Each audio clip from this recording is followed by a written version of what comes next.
दूर किसी जंगल में सब पक्षी बहुत खुशी की जिंदगी गुजार रहे थे। समय गुजरने के साथ साथ पक्षियों ने अपनी जिंदगी को बहुत ज्यादा बदल लिया था और पक्षी अब तो भोजन भी इंसानों वाला ही किया करते थे, क्योंकि उन्होंने सीख लिया था कि पानी पूरी कैसे बनती है, चावल कैसे बनाए जाते हैं और रहने के लिए सुंदर सुंदर घर कैसे बनाते हैं। अब तो सब पक्षियों ने अपने लिए बहुत सुंदर सुंदर घर भी बना लिए थे और फिर उससे बढ़कर अब तो सब पक्षी मोबाइल फोन का भी इस्तेमाल करने लगे थे और सब पक्षियों के पास अपने अपने मोबाइल भी थे। कालू, तुम इस गेम में मुझसे कभी नहीं जीत सकते। मुझे अब बहुत अच्छे से आ गई है ये गेम खेलना।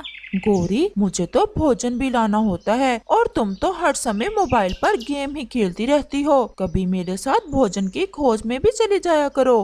प्लीज कालू जी, मुझे गेम खेलने से ना रोको। मुझे बहुत मजा आता है मोबाइल फोन की गेम खेलकर। लाओ, एक बार मुझे दो फोन। मैंने रानो चिड़िया से पूछना है कि वो इस समय कहाँ है। ये लो, लेकिन कॉल करके मुझे वापस दे देना। और फिर कालू कौवा रानो चिड़िया को कॉल मिलाता है। मम्मा, मम्मा, आपका फोन बज रहा है। ये इस समय किसकी कॉल आ गई? मैं देखती हूँ। ये तो कालू कौवा है। हेलो कालू।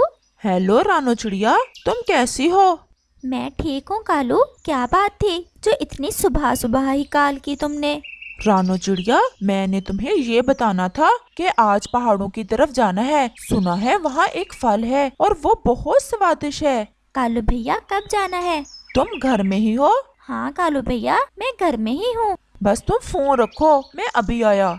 ये लो, खेलो अब तुम अपनी गेम और मैं जा रहा हूँ भोजन लेने।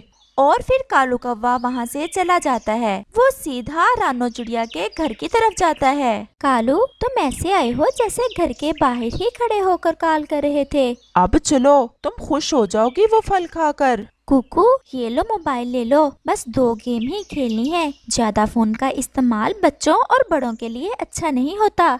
जी मम्मा, मैं बस 2 गेम ही खेलकर मोबाइल रख दूंगा और सो जाऊंगा। और फिर रानो चिड़िया और कालू कौवा वहाँ से पहाड़ों की तरफ चले जाते हैं। थोड़ा ही आगे उन्हें तोता भी मिल जाता है और वो उसके पास बैठ जाते हैं।